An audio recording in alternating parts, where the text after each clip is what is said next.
This video is going to be specifically about the new Triumph Speed 400 and Scrambler 400X.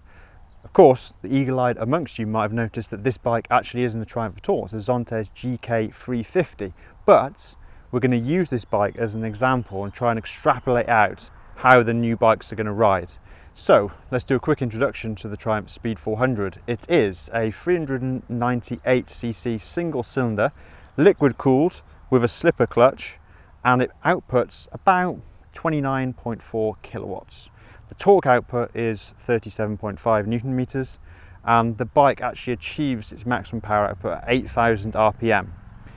This Zontes here is a 350cc single cylinder, liquid cooled, has a slipper clutch, and it outputs, wait for it, 29 kilowatts. So you've got 29 versus 29.4. So almost identical power outputs. Being a 350, not a 400, it's a little bit down on torque, and the Zontes is putting out 32.5 Newton meters. So it's interesting, how do these bikes obtain quite a high specific output? So talking about the Triumph, it's actually putting out 100 bhp per litre, and that is a lot of specific output. The only comparison I can draw really in the car world is the BMW M3, that's the S54 engine, and it was actually quite famous.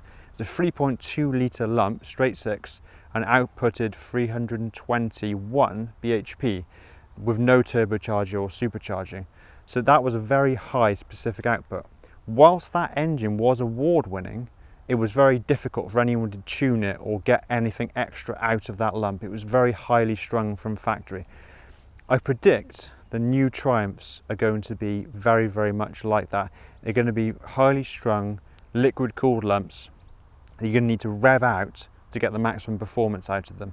If you consider the compression ratios of these two bikes, the Zontes is 12.3 to 1, the Triumph is 12 to 1. Now, as a marker of reference, a 12 to 1 compression ratio is exactly the same as a Honda CBR 600RR, which is a 600cc class sports bike. So it's going to feel very revvy and very buzzy.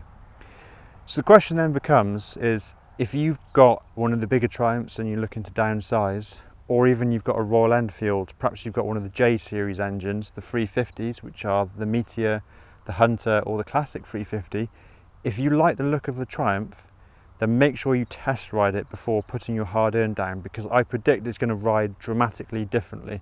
Being liquid cooled, having that high compression ratio and high RPM maximum power output, it's going to need to be wrung out to get the best out of it.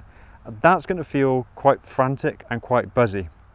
So though Triumph have done a styling job to bring the new bikes in line with the brand kind of identity, you've got gold upside down forks on the Speed 400, got the engine fins there, fin stack, a triangular engine cover with the Triumph logo, which does all look quite good, but essentially it's going to ride like a very modern bike with a bit of kind of modern retro styling sort of decorated over it. I don't think it's going to ride like an authentic classic bike like a Royal Enfield, which actually feels, when you're riding down the road with a thump thump thump thump thump, it feels more like a authentic riding experience. Same as the BSA Gold Star. It's an understressed thump thump thump thump that you get as you're riding around. I think that's more authentically retro than perhaps the new Triumphs.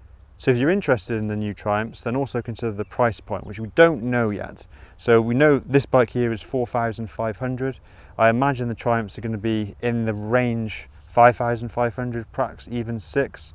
So what they come in at will also depend how good a value proposition they are, obviously. Right, that's my thoughts on the new bikes. Let me know what you think in the comments. If you're excited about them, then jot it down. Really interested to hear your views. I did a poll a few weeks ago, and everybody actually was ticking in the box of the new Triumph, particularly the Scrambler 400X. So let me know what you think about the bikes in the comments. I'd be interested to read them. All right, guys, thanks a lot, and I'll catch you in the next video.